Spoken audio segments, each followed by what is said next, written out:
मगध साम्राज्य पर कई शक्तिशाली राजवंशों ने राज किया।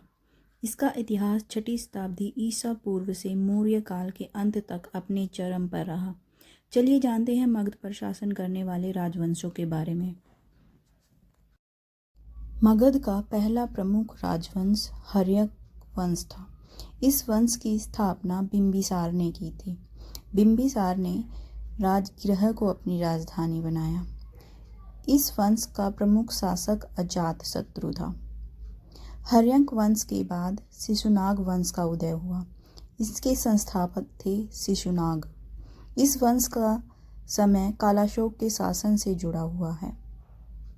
इसके बाद नंद वंश का शासन आया। इस वंश का संस्थापक महापद्म नंद था। उसे भारत का पहला चक्रवर्ती सम्राट माना जाता है और अंतिम शासक घनानंद था। नंद वंश के बाद मौर्य वंश की स्थापना हुई। इसके संस्थापक चंद्रगुप्त मौर्य थे। इस वंश में ही महान अशोक हुए जिन्होंने धर्म और अहिंसा का प्रचार किया। इसके बाद शुंग वंश आया जिसके संस्थापक थे पुष्यमित्र शुंग। पुष्यमित्र ने बृहद्रथ की हत्या कर दी थी। उसके बाद आया कण्व वंश और इसके प्रमुख शासक थे वासुदेव कर्ण। सबसे अंत में आया गुप्त वंश। इसे भारत का स्वर्ण काल कहा जाता है। अब आप बताइए पाटलिपुत्र की स्थापना किसने की थी।